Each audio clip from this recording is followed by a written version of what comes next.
वंदे मातरम करता हुआ आप सबके इस गुरु माता पिता को प्रणाम करता हूं। बच्चों, आपको ढेर सारा प्यार और जरा जोरदार तरीके से कहिए तो राम राम।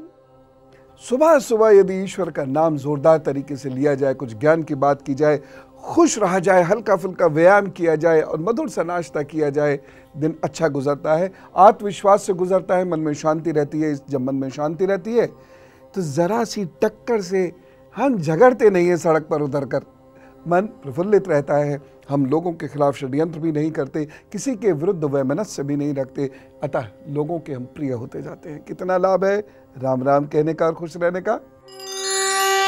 सावन का ये जो समय होता है ये बड़ा महत्वपूर्ण होता है। जिन बच्चे बच्चियों का विवाह नहीं हुआ है वे शिव से उचित वर अथवा वधू मांगे, और जिनका हो गया और ईश्वर ना करे उसमें कोई परेशानी है, आपको मानसिक शांति नहीं मिल रही है, तो भी शिव के दरबार में खड़े होकर हाजिरी लगाइए, प्रणाम कीजिए और उनसे कहिए प्रभु सब ठीक करें।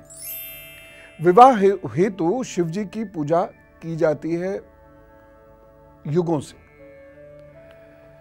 लेकिन एक रिक्वेस्ट है कि जो कन्याएं विवाह हेतु शिव पूजा करना चाहती हैं, सोमवार में पूजा करना चाहती हैं, वह शिवलिंग की पूजा ना करके शिव जी के चित्र अथवा प्रतिमा की पूजा करें। विवाह के अनुष्ठान में शिवलिंग की पूजा नहीं की जाती विवाह में, इसका अन्य कोई अर्थ मत लीजिएगा। सिर्फ विवाह के लिए वेर की पूजा की जाती है, इसलिए आप शिव जी का जो परिवार है वह उसकी पूजा आपको करनी है। यदि विवाह संबंधी कार्य आपके रुक रहे हैं तो आप एक कार्य कर सकते हैं, छोटे छोटे 12 शिवलिंग बनाकर इन्हें शिव प्रतिमा की बगल में रखकर वहां उनकी पूजा करें, लेकिन शिव जी का सब परिवार पूजन करना चाहिए। अब पूजा आदि कैसे करनी है, आपने अब से प्रत्येक सोमवार क्या करना है यह जान ली। यदि धन के कारण या किसी की चुगली या षड्यंत्र के कारण बच्चों का विवाह नहीं होता है या रुक जाता है तो एक काम कीजिए, शिवलिंग बनाइए, घर के बुजुर्ग या भाई उस शिवलिंग की पूजा करें।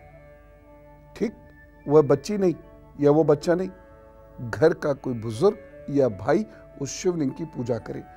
अब आप लोग एक चीज को लेकर बहुत प्रश्न करते हैं मुझसे, क्या शिवलिंग घर में रखा जा सकता है? 100% रखा जा सकता है, इसमें कहीं कोई कंफ्यूजन नहीं है। जिनका विवाह होना है, अब वह चाहे लड़की हो अथवा लड़का, वह भगवान शिव के चित्र या प्रतिमा की पूजा अवश्य कर लें। इन 27 दिनों में करें बहुत शिद्दत से। और बातें जाननी है क्योंकि अब से लेकर हर सोमवार हम यह पूजाएं करेंगे अपने अपने मंतव्यों के अनुसार। जैसे विवाह हेतु पूजा करने की क्या विधि है? लड़का हो या लड़की, वह भगवान शिव की प्रतिमा की पूजा करे, पवित्र वस्त्र धारण करके शांत भाव से एकाग्रचित्त होकर बैठे। अभिषेक के लिए गंगा का जल या नर्मदा का जल सर्वश्रेष्ठ है, परंतु यदि यह ना हो तो किसी भी शुद्ध जल से अभिषेक कीजिए। इसके पश्चात सफेद चंदन, बेलपत्र, धतूरा, पुष्प तथा शहद प्रभु को अर्पित कीजिए। इसके पश्चात ओम नमः शिवाय का 1008 बार जप कीजिए। इच्छा और सामर्थ्य हो तो व्रत भी रहिए। यहाँ मैंने इच्छा की बात इसलिए कही कि बहुत सारे लोग भूखे रह ही नहीं सकते, और सामर्थ्य की बात इसलिए क्योंकि यदि आप गर्भवती महिला हैं, यदि आप बीमार व्यक्ति हैं, यदि आप बहुत छोटे बच्चे हैं, तो यदि आपका शरीर अलाउ करे तब आप उपवास रखिए, अन्यथा कोई आवश्यकता नहीं है। प्रभु भाव को समझते हैं। हठ योग अगली बार कर लीजिएगा जब आप स्वस्थ हों तो। इस प्रकार श्रद्धा और भक्ति भाव से यह पूजा करें और अपनी समस्या को भगवान भोलेनाथ के चरणों में डाल दीजिए। उनकी कृपा से अगले सावन से पूर्व आपके कार्य अवश्य होंगे, यानी विवाह भी होगा, या वैवाहिक जीवन में कोई समस्या है तो उनकी कृपा से वह दूर भी होगी। और अब गुरु मंत्र, और जैसा मैंने आपसे वायदा किया था कि सावन भर मैं आपको शिव जी की एक छोटी सी कथा सुनाऊंगा, एक छोटा सा प्रसंग सुनाऊंगा। श्रद्धा भाव से आप सुनिएगा। प्रभु कल्याण करें आपका। आज मैं आपको भस्मासुर की कथा सुनाता हूं। भस्मासुर भगवान शिव का एक बहुत बड़ा भक्त था। उसने कठोर तप करके शिव जी को प्रसन्न किया और महादेव ने भस्मासुर से उसकी इच्छा पूछी और भस्मासुर ने भगवान शिव से अमृत का वरदान मांग लिया। ऐसा असंभव था। ऐसी असंभव कामना को सुनकर भगवान शिव ने उन्हें कोई और वरदान मांगने के लिए कहा, परंतु भस्मासुर अड़ गए। भस्मासुर ने भगवान शिव से यह वरदान मांगा कि वह जिसके भी सर पर अपना हाथ रखे वह वहीं जलकर भस्म हो जाए। इसीलिए उन्हें भस्मासुर कहते हैं, भस्म कर देने वाला असुर।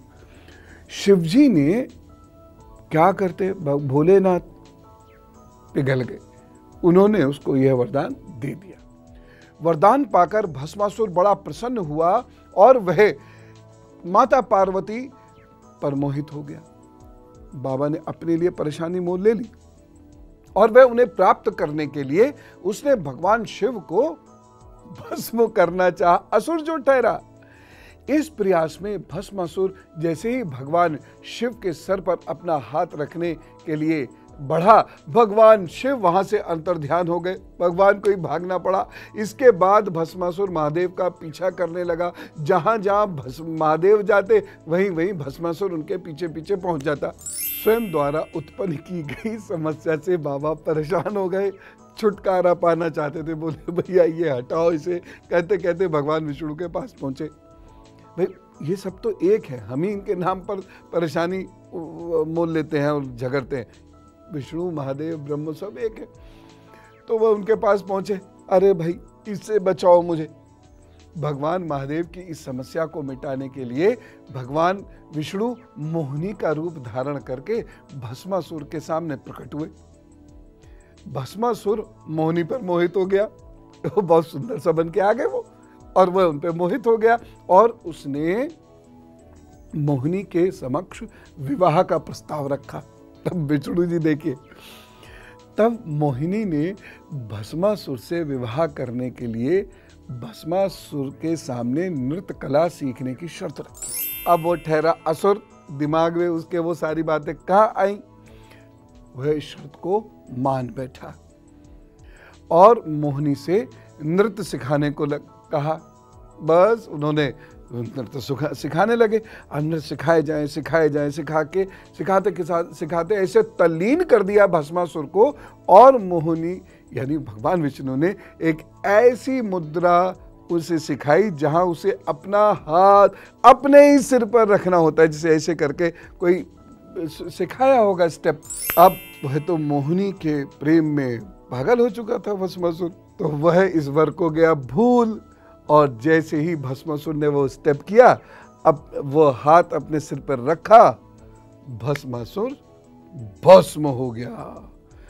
और बाबा को गहरी सांस आई। बोले अरे बाप रे बाप। ये जो है, इससे हमें एक बड़ी सीख मिलती है कि चाहे कोई कितना भी शक्तिशाली क्यों ना हो, जब वह वरदान या अपनी शक्ति का गलत इस्तेमाल करेगा, दुरुपयोग करेगा, तो भगवान उसका विनाश स्वयं करेंगे, उसको बख्शेंगे नहीं।